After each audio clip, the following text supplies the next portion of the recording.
바빠가지고 찍지를 못했어요. 근데 오늘 해피 프라이데이 점심 때 마켓시트에 그 볼러틸리티가 너무 심해가지고 잠시 머리를 식힐 겸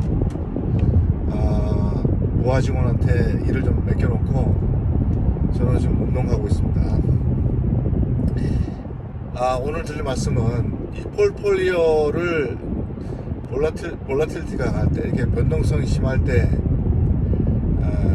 짜는 방법, 그 꿀팁을 제가 말씀을 드릴 거예요. 이 좀 더 구체적인 그 내용은 더 밀크에서 다음 주 수요일 날 제가 발표를 할 예정입니다. 오늘 미리 여러분한테 조금 말씀을 드리고 싶어서 우선 많이 보시라고, 실시간으로 라이브 방송을 될 수 있으면은 일 때문에 급하시면은 할 수 없지만 실시간에 보시면 도움이 많이 되는 게 많습니다. 실시간에서 보시고, 나머지 그 아주 중요한 내용들은 더 밀크닷컴에서 방송을 따로 또 나올 거니까 뭐 걱정을 하지 마십시오. 변동성이 심한 거를 볼 때 여러분 이제 항상 제가 말씀드린 것다시피 폴폴리오 작성, 그러니까 여러 분야 거를 인더스트리별로, 섹터별로 우량한 주식을 대부분 가지고 있어야 된다 라는 것이 이번에 올해 1년 동안 쭉 여러분과 함께 방송을 하면서 나왔던 여러분들 결론이지 않습니까? 그죠? 이거 지금 기술주만 다 몰빵을 가지고 있으면 안 되겠구나, 이런 걸 많이 깨달았을 거예요, 이번에. 그러니까 숨어있는 기업에 대해서 잘 모르기 때문에 한국에 알려진 것만 가지고 폴폴리오를 작성하니까 이런 결과가 나오는 거예요. 여러분, 지금 뭐 마음이 쓰릴 거예요. 많이 떨어져서 보니까. 그러니까 저희가 방송에서 하는 다양한 우량한 굉장히 건실한 기업들을 계속 소개할 예정입니다. 그러니까 폴폴 짤 때, 자기한테 맞는 폴폴 짤 때 그런 여러 가지 회사의 정보가 많아야 여러분들이 좀 합리적이고 그다음에 좀 건강한 투자 문화를 기를 수 있을 것 같다 해서 많은 노출을 할 예정이니까 더밀크 방송을 잘 봐주시기 바랍니다. 자, 오늘은 여러 가지 방법이 있는데, 자, 변동성을 오늘 말씀을 드리려고 그래요. 변동성이 여러분들 아시피 아주 큰 게 있어요.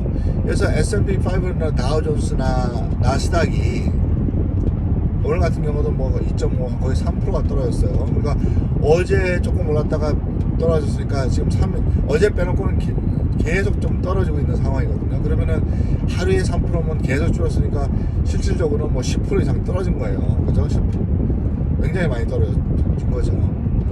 그러니까 이제 여러분들이 아셔야 될 게 뭐냐면은 올라가는 것만 생각하시면 안 됩니다.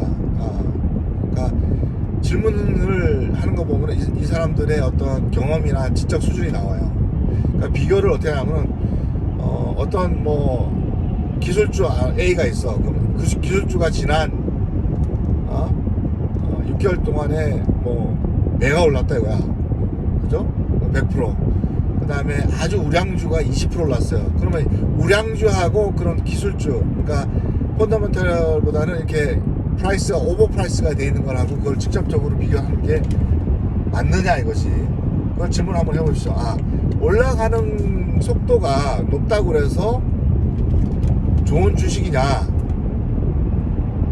이번에 한번 여러분들한테 한번 그 질문을 해 보시기 바랍니다.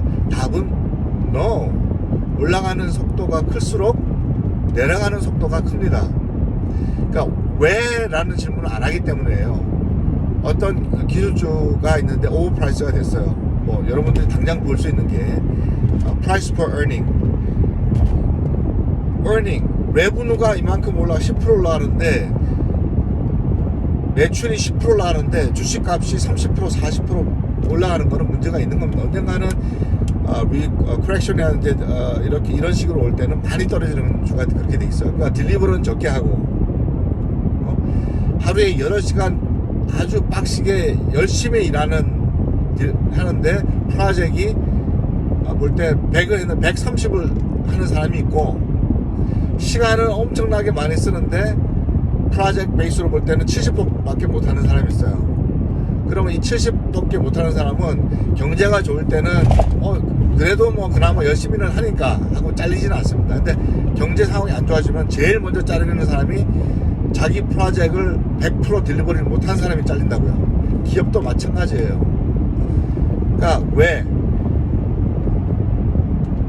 이런 하이텍 위주로 해서 딜리버리가 적은 거, 특히 인텐지블 에셋이 많은 주가 있습니다. 그런 것들은 많이 떨어져요. 그러니까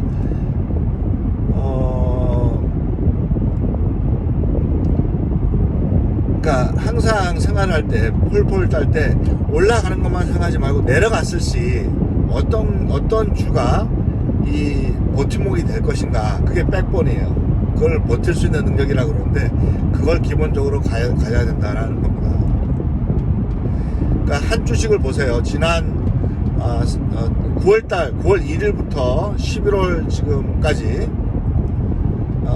등락폭을 한번 보십시오. 여러분 이렇게 테크니컬 어나리시스 해서 등락폭이 3% 4% 이상 되는 것을 보십시오. 그것들은 어떤 주냐, 올라가는 이유는 어떤 이유다?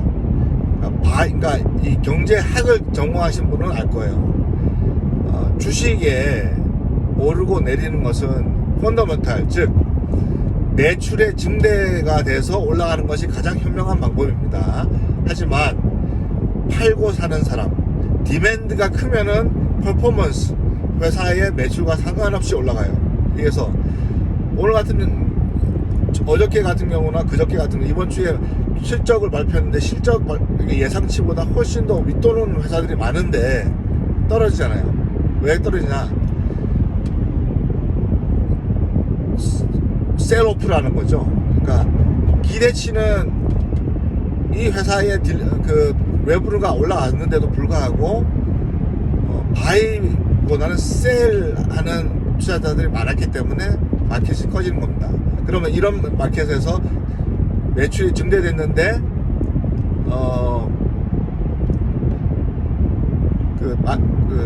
주식 시장이 떨어진 건 동반 하락이라고 그러는데 우리는 동반 하락.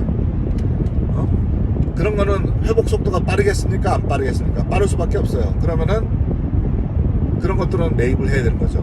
그런데 펀더멘털리 딜리버리가 안 돼서 같이 빠지는 거, 특히 언젠가는 제가 인텐지블 에셋에 대해서 얘기할 겁니다. 21세기는 20세기와 주식시장이 가장 큰 변수가 여러분 알다시피 팜 위주로 한 주식의 나스닥 지수 중에 메가캡 회사가 40%를 차지하고 있어요. 그 40% 차지하는 이유는, 가장 큰 이유는 이 인텐지블 에셋의 밸류에이션을 높게 잡아서 그렇습니다. 이게 오버프라이스하고는 다른 개념이에요. 오버프라이스랑 인텐지블 에셋에 대한 기대치를 높게 평가한 거는 다른 겁니다. 그러니까 이거를 내가 규정을 언젠가는 제가 할 건데 오늘 굉장히 알아듣기 힘드신 분들이 많을 거예요. 하지만 제가 정리를 해드릴 겁니다. 더밀크 방송에서. 그러니까 아무리 기업의 실적이 좋아도 셀하는 사이드가 많으면, 바이 사이드보다 셀 사이드가 많으면 디맨드와 서플라이 상에서 가격이 떨어지게 돼 있는 겁니다. 근데 그거는 시그널이 아니라는 얘기예요. 그거는 뭐다? 노이즈라는 얘기죠. 노이즈예요. 하나 힌트를 드렸습니다. 그러니까 맷집이 강한 걸 보면은 마켓이 S&P 500가 3%, 4% 막 떨어질 때 0.5%, 0.6%씩 떨어져요. 제가 우량주라고 했던 대부분의 것들이 우량주라고 했던 거, 제가 얘기하는 우량주는 가치주를 얘기하는 거죠. 성장주를 얘기하는 게 아닙니다. 그거를 기본 백본으로 하게 되면은, 예를 들어서 마켓이 4% 깨져도 실질적으로 우리 같은 경우는 반밖에 안 깨져요. 그죠? 그러니까 그렇게 해놓고 백본을, 캐시를 항상 내가 가지고 있으라 했죠.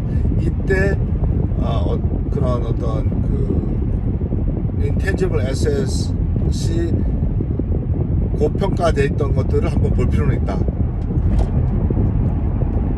타이밍은 모르겠습니다. 아무도 타임 투 마켓 할 수가 없습니다. 신도 못해요. 워런 버핏도 못하고, 워런 버핏도 실수를 많이 하고 있어요. 그러니까 이제 이런 것들을 여러분들이 폴폴리오를 어디다 기준을 둬야 된다라는 걸 말씀을 드렸고, 제가 힌트를 드렸어요. 볼러틸리티가 많은 거를 줄이고, 제가 방송에서 얘기했던 그런 우량한 소같이 걷는 오래 걷는 펀더먼털 딜리버리 할 것들은 전혀 변동성이 적다. 훨씬 적은 걸 먼저 넣고 목표치를 맞춰서 리스크를 걸어야 된다. 이런 말씀입니다. 아시겠죠? 이해를 못하신 분도 많을 거니까 이런 얘기를 더 밀크 방송에서 한 번 더 할 겁니다. 오늘 여기까지 하겠습니다.